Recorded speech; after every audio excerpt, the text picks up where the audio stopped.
하나님의 말씀은 인생을 변화시킵니다. 주의 복음은 삶을 변화시키는 것이죠. 우리의 마음이 변화되어지고 또 우리의 생각이 바뀌고 또 우리 말이 변화되어지고 우리가 세상을 바라보는 세계관, 가치관이 변화되어집니다.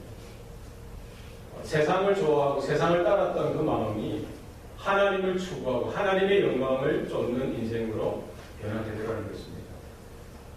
한 인생이 변화될 뿐만 아니라 주의 복음이 임하는 그 자리에 가문이 변화되어지고 사회가 변화되어지고 나라와 민족이 새로워지는 이런 역사들이 나타나더라는 것입니다. 1세기 초대 교회 그 당시는 로마가 천하를 호령하던 때입니다. 로마 제국 그때이죠. 초대교회 많은 성도들이 로마 정부로 인하여 로마 제국으로 인하여 핍박받고 박해당하던 때입니다. 예수 믿는 그거 하나만으로 이렇게 어려움을 당하고 순교의 자리까지 서야 되는 그 자리에 앞이 깜깜하던 그때였어요. 로마는 마치 철옹성과 같이 든든해 보였습니다만 예수 그리스도의 복음이 로마로 증거되어지고 하나님의 말씀이 선포되어지자 어떻게 됩니까? 로마가 무너지는 역사 가운데 나타나는 것을 볼 수 있습니다. 하나님의 말씀이 흘러갈 때에 이런 변화의 역사가 일어나는 줄로 믿습니다. 130년 전에 우리 대한민국, 그 당시에는 조선이죠, 조선. 그때 선교사들을 통해서 주의 복음이 그 땅에 뿌려지고 심겨지자 복음의 싹이 나고 복음의 나무가 이렇게 자라나게 되어지자 지금 오늘날에는 많은 이 복음의 열매들이 일어났던 것을 볼 수가 있습니다. 이 조선, 그때 당시에는 출생과 함께 신분이 정해지던 때입니다. 계급이 이미 정해져 오는 것이죠. 내가 양반집에 태어나고 사대부 집에 태어나면은 나에게 능력이 없고 나에게 뭐 이런 지혜가 없어도 어느 정도 똥똥거리는 그런 신분을 유지하면서 살아갈 수가 있어요. 그러나 어떻습니까? 천민, 천한 이런 가문에 태어나면은 아무리 능력이 뛰어나도 아무리 실력이 있어도 아무리 재능이 있어도 빛을 볼 수가 없어요. 이런 양반, 이런 사대부, 귀한 집에서 태어나느냐 아니면 천한 집에서 태어나느냐 이것이 운명을 좌우하던 그런 때였습니다. 그러나 어떻습니까? 복음이 증거되어지고 하나님의 말씀이 증거하는 것은 무엇입니까? 한 영혼이 천하보다 귀하다는 것입니다. 좋은 집안에서 태어나는 것, 천한 집에서 태어나는 것, 그것이 인생을 좌우하는 것이 아니라 한 영혼이 하나님 보실 때에 천하보다 귀하다는 것. 그 어떤 영혼도 하나님의 은혜를 받기에 하나님의 복을 받기에 부족함이 없다라는 사실입니다. 복음이 들어갈 때 5,000년 동안 이어졌던 그런 이런 장벽이 무너지는 일들이 나타났다는 것이죠. 그때는 어떻습니까? 남존여비죠. 남자로 태어나야 돼요. 오늘날에는 여성분들이 자기 능력을 발휘하면서 사는 때이지만 100년 전만 해도 여자로 태어난 것이 이게 한이 되는 거예요. 글도 가르치지 않습니다. 교육의 기회조차도 주지 않는 거예요. 한자는 뭡니까? 업문, 한글도 배우지 못하게 필요 없다는 거예요. 그냥 시집 잘 가서 남편 잘 만나고 잘 섬기고 그냥 그렇게 인생을 살아가는 것인 줄 알았던 것이죠. 그러나 복음이 들어오자 생각이 바뀌고 의식이 바뀌고 삶의 모습이 바뀌는 거예요. 남자도 귀하지만 여성도 귀하다는 거예요. 차별이 없다는 겁니다. 주님 안에서 평등하다는 거예요. 이런 일들이 무엇을 통해서 이루어졌느냐? 하나님의 말씀, 복음을 통해서 얼어붙었던 은둔의 나라였던 이 조선에서 이런 일들이 시작되었던 것이죠. 올해 한국의 육군사관학교 1등, 2등, 3등 분들이 다 여성이라고 했습니다. 이런 놀라운 일들이 있을 수 있었던 것이 사실은 100여 년 전에 하나님 나라의 이 복음의 선포가 그 땅 가운데 있었기 때문에 싹이 나고 변화가 나타나게 되어졌던 것이죠. 우리가 세상을 바라보는 것, 하나님의 진리로, 주님이 주시는 믿음으로, 하나님 나라의 관점으로 우리의 삶을 돌아보며 우리의 상황들을 바라보고 우리의 성도들을 보며 이웃을 바라보며 세상을 바라볼 수 있는 영적인 안목이 있기를 소원합니다. 하나님이 기뻐하시는 것, 그것을 나의 기쁨으로 삼고 하나님이 원하시는 것을 나의 소원으로 삼는 은혜가 우리 가운데 있기를 원합니다. 예수님께서 제자들을 데리시고 홀몬산 인근에 있는 가이사랴 빌립보 여러 지방을 돌아다니시면서 이 사역을 감당하실 때였습니다. 예수님께서 길에서 그 제자들에게 물으십니다. 너희는 나를 누구라고 하느냐? 베드로가 대답하지요. 주는 그리스도이십니다. 이 신앙의 바른 고백을 확인하시고 그제서야 예수님께서 왜 예수님이 이 땅에 오셨고 앞으로 장차되어질 일들에 대해서 그 제자들에게 알려주십니다. 예수님께서 장로들과 제사장들과 서기관들에게 버림을 받아서 죽임을 당하고 사흘 만에 다시 살아날 것을 그 제자들에게 알려주시면서 뭐를 말씀하십니까? 누구든지 나를 따라오려거든 자기를 부인하고 자기 십자가를 지고 나를 따를 것입니다. 이제 너희들은 나를 따르는 제자로서의 삶을 결단하고 고난을 각오하고 십자가의 길을 각오하고 나와 함께 하자라고 초청하고 계시는 것이죠. 이렇게 주님이 걸어가실 그 고난의 길을 보여주시고 그 제자들에게도 보여주신 것이 무엇입니까? 그 근처에 높은 산에 올라가셔서 예수님이 변형되시는 것, 예수님 안에서 하나님의 영광이 나타나시는 것, 그 하늘 영광에 대해서 그 제자들에게 보여주시는 것이죠. 우리가 십자가의 길을 걸어가고 고난의 길을 감내할 수 있는 것은 장차 임하실 그 하늘나라의 영광을 바라보는 참된 소망과 믿음이 있을 때에 가능하다는 것입니다. 하나님께서 우리에게 이와 같은 은혜를 허락하여 주신 줄로 믿습니다.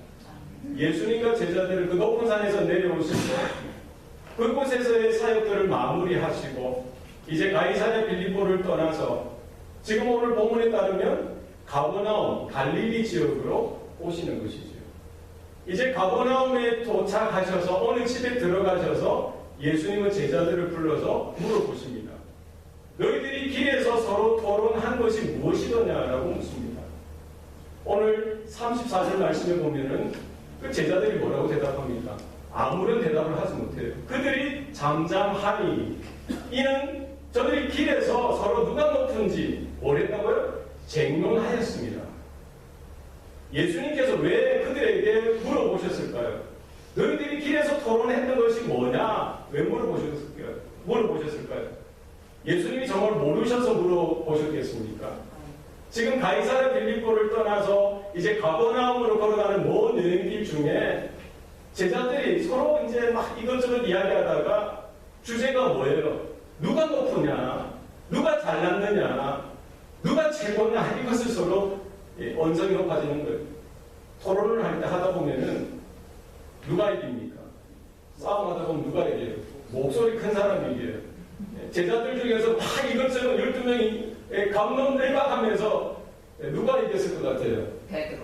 베드로가 아마 큰 소리로 주도를 했을 거예요. 처음에는 잠잠하다가도 이것들이 하면서 목소리를 높였을 거예요. 그런데 베드로만 그랬을까요? 요한은 별명이 우리의 아들이에요. 아마 목소리가 커서 우리의 아들인지 모르지만 한 성질한다는 거예요. 요한도.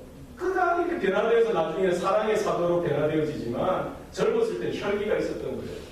그러니까 다 이렇게 험한 일을 하고 자란 이 제자들이 서로 이 주제를 가지고 서로 싸우는데 예수님이 왜 그것을 몰랐을까요? 예수님이 가버나움에 도착하셔서 이제 그들에게 물으시는 거예요. 너희가 길에서 서로 토론했던 것이 무엇이냐? 예수님이 다 아시죠. 다 들으셨죠. 그러나 그들의 무지, 그들의 어리석음, 그들의 고집과 아집과 그들이 양보하지 못하는 그런 마음들을 지적하시며 깨닫기를 원하시는 거예요.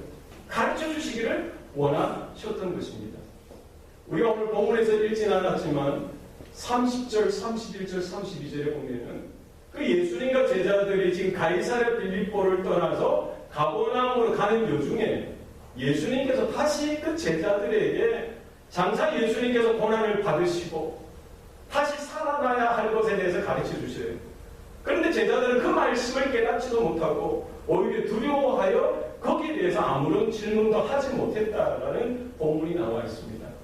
예수님은 지금 먼 요정길 가운데 그가 걸어가야 될 그 길, 예수님이 지금 나아가는 그 길에 대해서 제자들에게 다시 가르쳐 주세요. 예수님이 장차 당할 그 고난과 그 십자가의 죽으심과 그 부활에 대해서 알려주시지만 제자들은 거기에 대해서 깨달을 수도 없었고 거기에 대해서 관심도 없었던 거예요. 예수님은 그 고난에 대해서 깊이 묵상하고 마음에 담고 있는데 그 순간에 제자들은 몸은 예수님과 함께 있지만 그들의 마음은 지금 어디 있는 거예요? 이 땅에서 누가 크냐? 누가 잘났느냐? 누가 최고냐? 여기가 더 관심이 있고 그 싸움에 지금 매여 있더라는 거예요. 아마 보통 이렇게 말싸움하다 보면은 12명이 다 한 팀이 돼서 싸우지 않습니다. 보통 몇 팀으로 나뉩니까? 2팀으로 나뉘죠. 네. 아마 베드로, 야고보, 요한, 높은 산, 하늘의 영광을 경험했던 이 팀과 나머지 산 아래에 있었던 9명이 이렇게 팀을 해서 이렇게 2팀이 싸웠을 수도 있겠죠. 뭐가 싸움이 되는 거예요? 내가 너보다 낫다. 내가 더 우월하다. 이것을 증명하기 위해서 이제 뭐까지 갖고 나오는 거예요? 높은 산에서 예수님이 변형되어 주신 그 모습, 하늘의 영광을 본 것, 신비한 체험을 한 것, 영적인 어떤 이런 체험들을 한 것을 가지고 이제 동원해서 야, 내가 너희들보다 더 영적이지 않느냐? 내가 너희들보다 믿음이 더 있지 않느냐? 내가 너희들보다 더 높은 이런 자리에 있는 것이 아니냐? 뭐를 가지고 이야기합니까?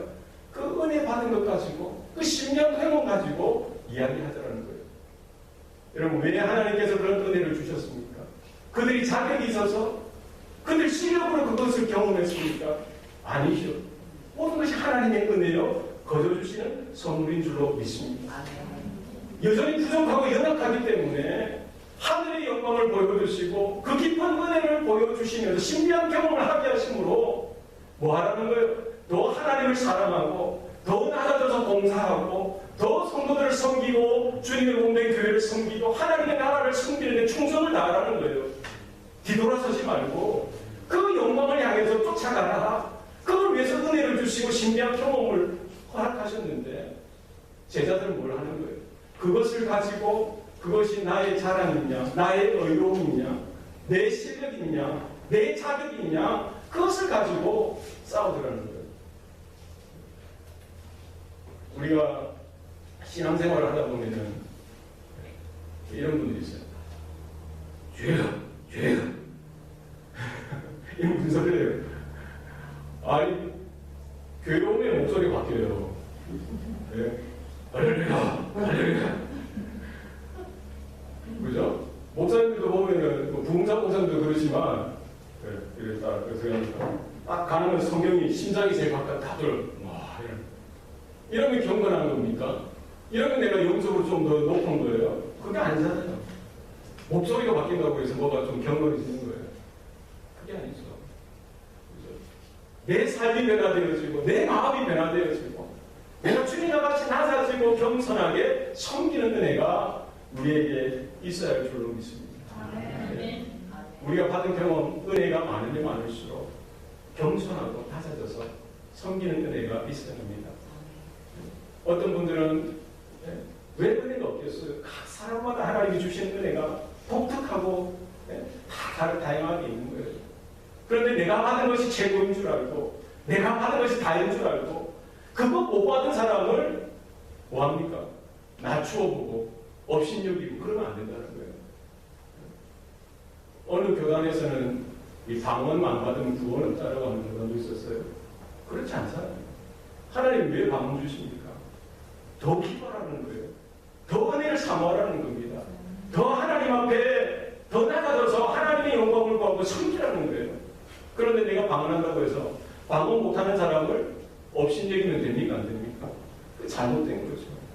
그게 자기 실력이 아니잖아요. 자기 능력이 아니잖아요. 네? 방언을 받으면 어떻고 안 받으면 어떻습니까? 하나님이 때문에, 그거 없이는, 그러니까 믿지도 않고 제대로 신앙생활 못하기 때문에 그걸 얹어주시는 거예요. 없는 자는 뭐예요? 뭐가 없어도 신앙생활 잘할만 하니까 그냥 그렇게 또 허락하시는 거예요. 그런데 이것을 가지고 나는 방언을 하기 때문에 나는 영적으로 더 성숙한 사람이고 높은 사람이고 아닌 사람은 하대하고 업신여겨서는 안 된다는 겁니다. 하느냐 못하느냐 그게 아무것도 아니죠. 고린도전서 13장에 뭐라 되어 있어요? 우리가 천사의 말을 하고 그 어떤 방언을 해도 사랑이 없으면은 뭐하다? 울리는 꽹과리와 같다는 거예요. 우리는 하나님을 정말 사랑하는 마음이 없고 성도들을 사랑하는 마음이 없고 형제와 자매들을 사랑하는 마음이 없으면 우리에게 받은 은혜, 은사가 아무리 커도 그것은 아무것도 아니라는 거예요. 우리가 높은 데에 나의 나됨을 드러내는 데에 이런 것들을 동원해서는 안 된다는 겁니다. 장차 예수님께서 메시아로 등극하실 날 과연 그 예수님 왼편과 우편에 좌우에 누가 앉을까? 거기에 그 제자들은 관심이 있었던 거예요. 마치 높은 산 영광스러운 모습으로 변화되어지실 때에 예수님의 그 좌우편에 모세와 엘리야가 섰듯이 제자들은 지금 관심이 장차 예수님이 정치적인 메시아로 왕위에 등극하실 때에 과연 예수님의 왼편과 오른편에 누가 앉을 것이냐, 거기에 더 큰 관심이 있었던 것이죠. 마태복음 20장에 보면은 세베대의 아들의 어머니, 그러니까 야고보와 요한의 어머니가 예수님께 찾아가서 요청을 하시는 거예요. 요청을 하는 거예요. 예수님이 뭐를 원하냐 물어보니까 주의 나라에서 내 아들의 하나는 주님의 좌편에 또 하나는 우편에 앉게 하소서. 예수님이 그들을 보고 그들이 무엇을 구하는지 알지 못한다라고 말씀하시면서 너희들이 내가 마시려는 잔을 마실 수 있겠느냐 물어보십니다. 그들이 뭣도 모르게 할 수 있나이다. 예수님이 뭐라고 대답하십니까? 너희들이 내가 주는 잔을 너희가 마실지언정 내 좌우편에 앉은 것은 내가 주는 것이 아니라 하늘에 계신 내 아버지께서 좌우편에 앉기로 예정되어져 있는, 준비되어져 있는 그들이 받을 것이다 라고 말씀하시는 것이죠. 이것은 무엇입니까? 내가 내 왼편에 내 오른편에 앉는 것, 내 이름이 드러나는 그 일에 너희들이 마음을 갖지 말라는 거예요. 그런데 다른 10명의 제자들이 그 2명의 제자들을 보고 심히 분내었다라고 성경 말씀합니다. 우리가 교회에서 봉사하는 것, 교회에서 섬기는 그 일에 만족하고 감사하는 저와 여러분 되시기 바랍니다. 주님의 나라, 주님의 몸된 교회, 특별히 우리 직분자, 목사, 우리 장로님, 권사님, 집사님, 직분자, 이것은 결국 계급이나 명예가 아니라는 거예요. 뭡니까? 하나님 나라를 위한 그 사역을 위해서 필요한 은사라는 거예요. 은사. 봉사직인 것입니다. 네. 우리가 죽었을 때는 뭘로 가는 거예요? 성도로서 하나님 앞에 서는 거예요. 하나님 자녀로서 서는 거예요. 믿으시기 바랍니다. 네. 목사냐, 선교사냐, 교회 여러 직분자도 귀하죠. 이것이 결국 계급이 아니라 명예가 아니라는 거예요. 봉사직이라는 사실을 우리가 깨달아야 합니다. 주님이 교회가 왜 어렵습니까? 전도회가 왜 어려워요? 여러분 가정생활이 왜 어렵습니까? 왜 어려운 것 같아요? 자기 목소리를 내려고 하는 거예요. 서로 높아지려고 하는 거예요. 남편은 남편이 더 높아지려고 하는 거예요. 아내는 아내가 높아지려고 하죠. 교회도 마찬가지입니다. 전도회도 마찬가지예요. 내가 더 높다는 거예요. 내 주장, 내 말, 내 마음, 내 자존심, 그것이 더 귀하다는 거예요. 이거 서로 주장하다 보니까 교회가 힘들어지고 가정이 힘들어지고 우리가 살아가는 삶이 힘들어지더라고요.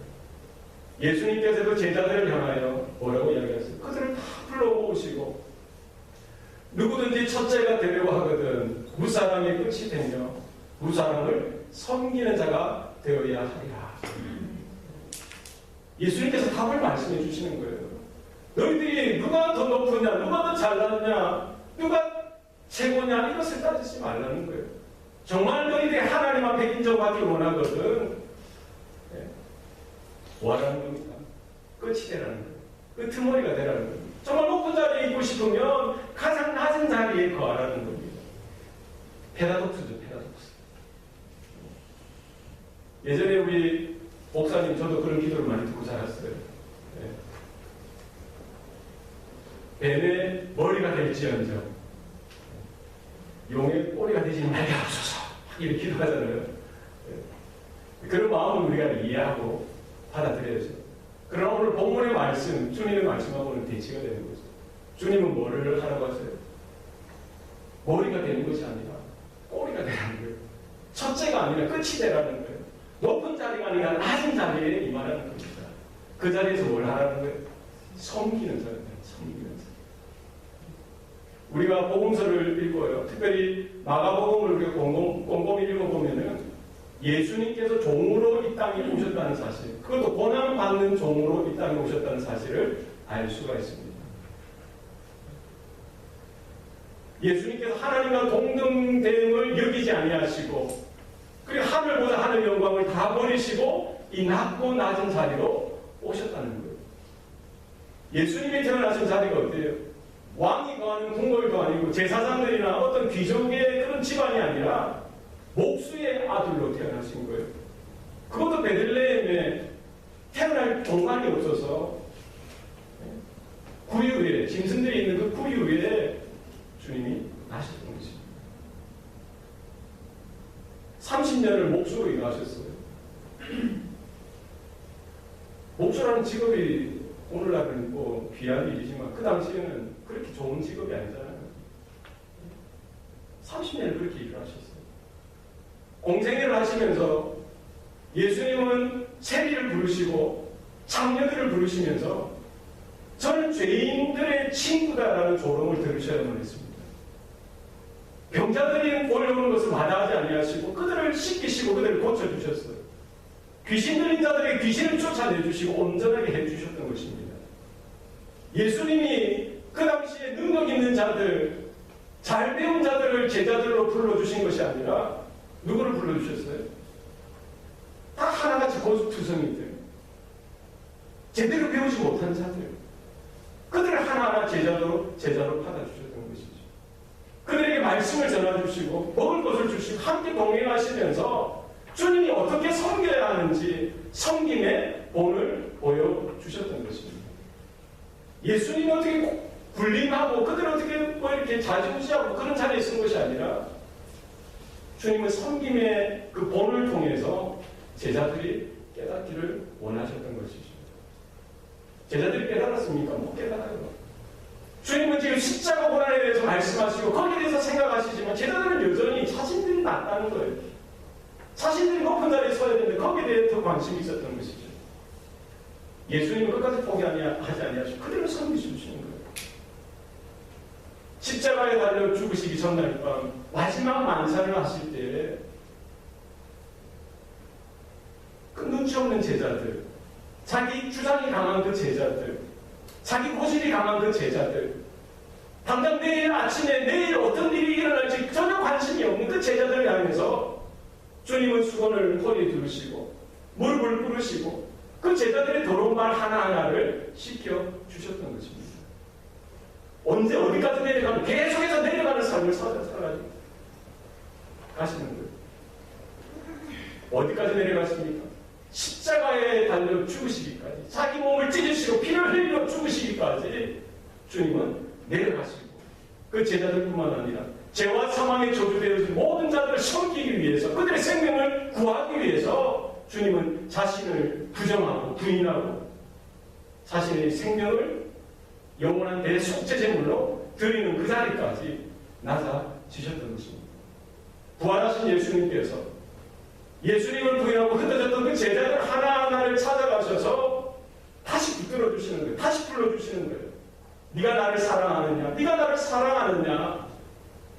주님은 그 제자들 하나하나를 귀하게 여기시고 지금은 여전히 부족하고 지금은 여전히 연약하지만 장차 하나님 나라를 위하여 주님의 몸된 교회를 위하여 제대로 된 사도로 세워지는 그 일에 주님은 끝까지 섬겨주시고 주님은 끝까지 낮아지셔서 그들을 세워주시고 섬기시는 그 일을 끝까지 포기하지 않으셨다는 사실을 우리는 바라볼 수 있어야 합니다. 예수님께서 이 땅에 오실 때 내가 섬김을 받으러 온 것이 아니라 도리어 섬기려 하고 자기 목숨을 많은 사람들의 대속물로 주기 위해서 오셨다라고 말씀하셨습니다. 주님께서 걸어가셨던 그 길을 향해서 저와 여러분 한 사람 한 사람을 오늘 이 아침에 초청하시는 줄로 믿습니다. 뭐 하라는 거예요? 나서지라는 거예요. 겸손해지라는 거예요. 희생을 각오하고 헌신을 각오하라는 겁니다. 주님을 섬길 때 뭐처럼 섬겨야 돼요? 종으로서 섬기는 거예요. 주님처럼 내 자신을 부인하고 내 십자가를 지고 주님이 섬기셨던 그 자리에 저와 여러분의 손이, 저와 여러분의 발이 주님의 손과 발이 되어질 수 있기를 소원합니다. 주님께서 이 제자들을 향해서 다시 한 번 더 이렇게 시청각 교육을 하시는 거예요. 어린아이 하나를 그 제자들 가운데 세우시고 또 안으시고 그 제자들에게 말씀하시는 거예요. 누구든지 내 이름으로 이런 어린아이 하나를 영접하면 곧 나를 영접하며 나를 영접함이 아니라 나를 보내신 이를 영접함이니라. 성도는 하나님을 사랑하고 하나님을 섬기는 자입니다. 우리가 어떻게 하나님을 섬기느냐? 눈에 보이지 않는 하나님을 우리가 어떻게 섬기느냐? 예수님이 가르쳐주시죠. 바로 이 어린아이 하나를 영접하면, 이 어린아이 하나를 섬기면 누구를 섬기는 것이 된다고요? 바로 예수님을 섬기는 것이 돼요. 그 예수님을 섬기는 것은 곧 예수님을 보내신 하나님을 섬기는 것이 된다라고 말씀하고 있습니다. 우리가 교회에서나 가정에서, 우리 직장에서, 세상에서 주님이 말씀하신 것처럼 이렇게 섬김의 도를 감당할 수 있기를 소원합니다. 그런데 섬기는 것이 결국 쉬운 일이 아니에요.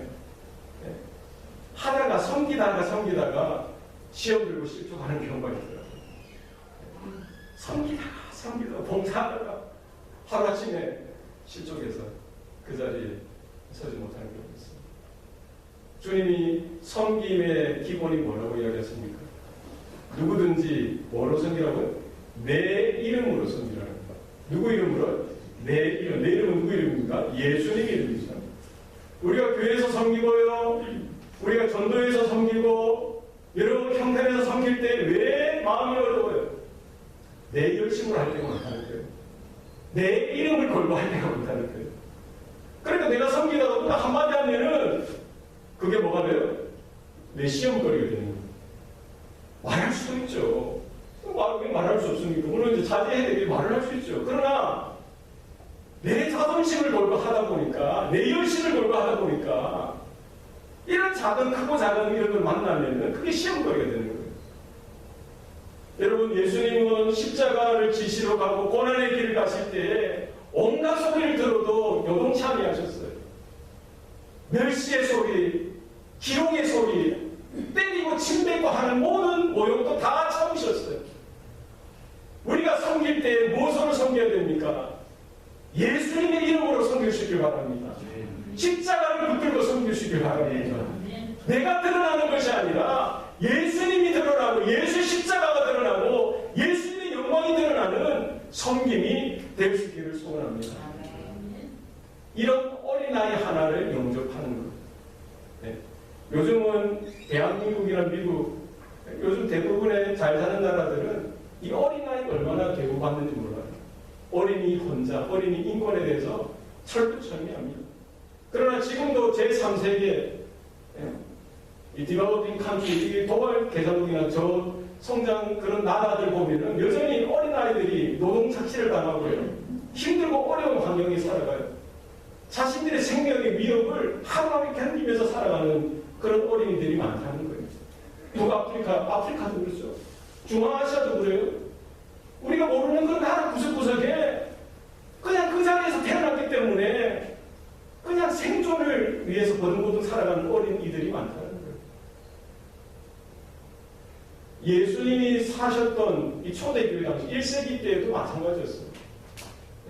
어린이는 사람 취급 못 받는 거죠. 그때 당시 유대 사관에 따르면 여자나 어린아이, 아이들은 사람으로 취급이 안 돼요. 카운트, 인구조사를 해도 이렇게 포함이 되어지지 않을 정도로. 그래서 이런 어린아이 하나라는 것은 무엇입니까? 그만큼 무시할 만하고 가치 없고 힘 없고 실력 없고 능력 없는 이런 어려운 소외자들, 힘든 자들을 상징하는 것이죠. 주위에 힘 없고 어려운 소외자들을 우리가 섬길 때, 그들의 가슴에 품을 때에 예수님은 그것을 뭐로 보시는 거예요? 그것이 바로 나를 섬기는 것, 곧 하나님을 섬기는 것으로 보시겠다라고 말씀하시는 것이죠. 마태복음 25장에 보면은 예수님께서 마지막 날 오셨을 때에 이 심판이 일어나는 거예요. 오른편에 있는 어인들을 향해서 예수님께서 말씀하세요. 너희들은 내가 굶주릴 때 먹을 것을 주었고, 목마를 때 마실 것을 주었고, 벌벗었을 때 입을 것을 주었다. 내가 병들었을 때 나를 돌보았고, 내가 옥에 갇혔을 때 너희들이 나를 돌아보았구나라고 말씀하시는 거예요. 그 어인들이 뭐라고 이야기합니까? 주여, 우리가 언제 그런 일을 했습니까? 언제 주님께서 굶주렸을 때 우리가 먹을 것을 주었고, 목마를 때 마실 것을 주며 헐벗었을 때 입을 것을 주었습니까? 언제 주님께서 병들었을 때 우리가 돌보았고 옥에 갇혔을 때 우리가 돌아보았습니까? 우리는 한 적이 없습니다 라고 이야기하는 것이죠. 그런데 예수님께서 뭐라고 말씀하십니까? 너희가 너희 형제들 중에 지극히 작은 자에게 한 그것이 바로 나에게 한 것이다 라고 말씀하고 있는 것이죠. 우리가 쉽게 지나갈 수 있는, 무시할 수 있는 그런 대상들을 향해서 정말 하나님이 나에게 주신 그 사랑을 가지고, 하나님이 나에게 베풀어주신 그 긍휼을 가지고, 은혜를 가지고 우리가 낮아져서 그의 친구가 되어주고 그의 동료가 되어주고 그를 정말 도와주고 섬기고 영접하는 그런 일들 가운데 하나님이 바라보시고 인정하시고 칭찬하시는 줄로 믿습니다. 우리 교회에서 내가 대접받는 것, 그것이 아니라 우리 모두가 낮아져서 섬기는 자로서 주님과 함께 그 부르심을 감당하는 저와 여러분 되시기를 바랍니다. 성도는 하나님의 말씀을 날마다 듣고 그 주의 복음을 통해서 우리의 마음이 날마다 새로워지고 우리의 생각이 날마다 새로워지고 우리 인생과 우리의 삶이 날마다 새로워지는 은혜 가운데 있어야 할 줄로 믿습니다. 하나님이 기뻐하시는 것, 그것을 나의 기쁨으로 삼고 하나님이 원하시는 그것을 나의 소원으로 삼아서 세상이 인정하고 세상이 칭찬하는 것을 쫓아가는 것이 아니라 하나님이 인정하시고 하나님이 칭찬하신 것을 우리는 믿음으로 바라보고 그 부르심 앞에 나아가야 할 줄로 믿습니다. 주의 사랑에 대하여 우리가 어디에 있든지 어느 행동이든지 하나님을 노래하고 하나님을 찬양하며 예배하는 자로서 주님이 걸어가셨던 그 길, 그 좁은 문을, 좁은 길을, 고난의 길을 우리가 쫓아가면서 함께하면서 내 자신을 주장하는 것이 아니라 날마다 나를 내려놓고 날마다 낮아지며 겸손하여서 또 다른 한 영혼을 섬기며 영접하고 주님의 사랑으로 씻겨주고 먹여주고 입혀주고 섬기는 그 은혜 가운데 한 영혼이 주님의 그 생명책에 기록되어지고 하나님의 나라에 들어오게 되어질 때 아버지 하나님께서 기뻐하실 그 엄청난 기쁨과 영광 가운데 우리 모두가 참여하는 이런 은혜가 있기를 소원합니다. 어떻게 가능합니까? 우리 힘으로 부족합니다. 우리 능력으로, 우리 경험으로 부족합니다.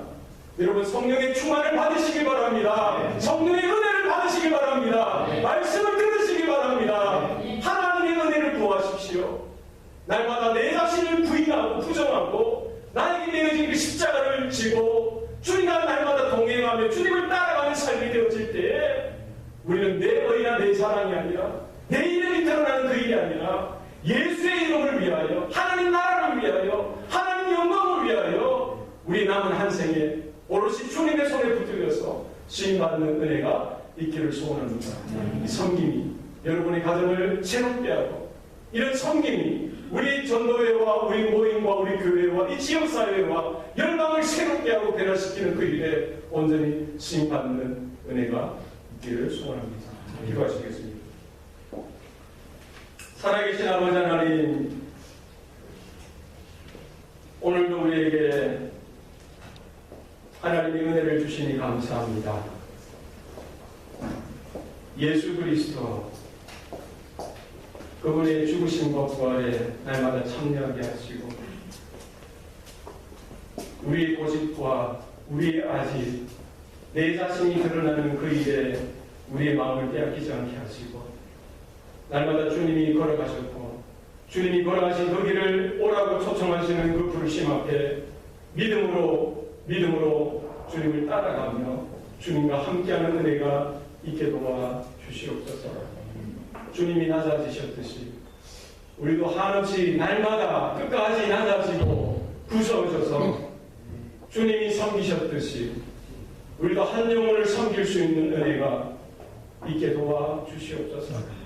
하나님의 사랑이 우리를 주장케 하시고 하나님의 은혜가 우리를 주장케 하셔서 우리가 사랑하며 드러나는 삶이 아니라 우리 겸손하게 이름도 없이 빛도 없이 한 어린아이 한 영혼을 섬기며 주님을 섬기며 주의 교회를 섬기며 하나님 나라를 온전히 세워나가는 그 일에 우리 전생애가 쓰임받을 수 있도록 축복하여 주시옵소서.